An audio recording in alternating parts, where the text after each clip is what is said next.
So kung atin nga pong matatandaan ay nitong nakalipas na buwan lamang ay ibinunyag ng Japanese monster na Oya Inoue na pagkatapos ng laban niya kontra kay Junto Nakatani sa Mayo 2 ay hindi pa siya aakyat ng 126-pound featherweight division at bagkus mananatili daw muna siya sa 122-pound super bantamweight division para lumaban pa ng isang beses bago tuluyang umakyat at hamunin ang mga kampyon sa featherweight division.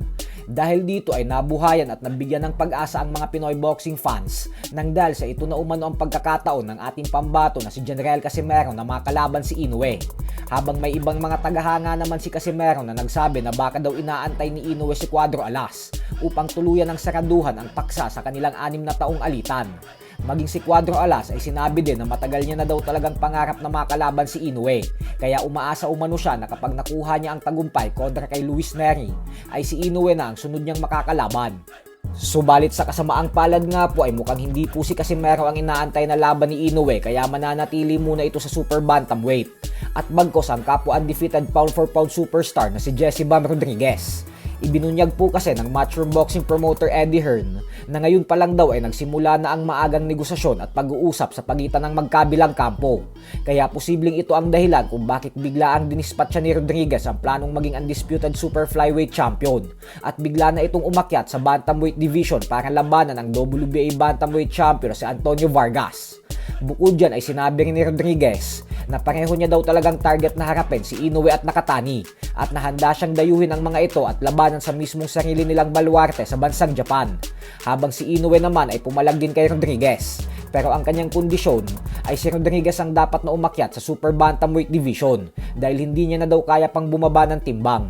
Sa kabilang banda naman mga idol ay kinumpirma nga po ng boxing journalist na si Dan Rafael kanina lamang na ang bigating laban sa pagitan ng dalawang former world champions na sila Errol Spence Jr. at Tim Tszyu ay kasado na sa July 26 sa bansang Australia.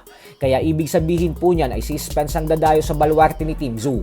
Wala pa naman pong official announcement na inilalabas ang mga promoters nila. Pero ayon sa boxing scene ay nakuha daw nila ang balitang ito sa mapagkakatiwalaan na source sa Australia. Kaya abangan na lang daw natin ang announcement.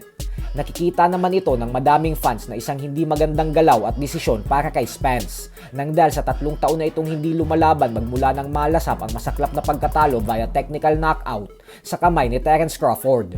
Kaya mas maigi daw na makipag-tune up fight muna sana si Spence. Pero ayon naman kay Spence ay hindi niya daw ugali ang mag-tune up fight kasi tiwala umano siya sa abilidad at kakayahan niya bilang isang boksingero. Yan umano ang dahilan kung bakit si Danny Garcia agad ang nilabanan niya dati kahit nanggagaling pa lang siya sa isang matinding car accident.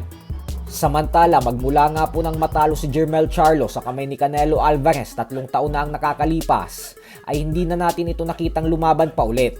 Subalit ngayon nga po ay ibinunyag nito na may malaking plano siya ngayong 2026 at wala daw siyang balak mag-tune up fight dahil ang gusto niya daw unahin na makalaban sa comeback fight niya ay ang higanteng WBC Junior Middleweight Champion na si Sebastian Fundora.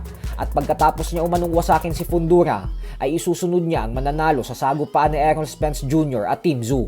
Bagay na hindi magandang ideya para kay Charlo dahil may tulong talaga siya kay Fundora pag nagkataon. So hanggang dito na lang po muna tayo mga idol.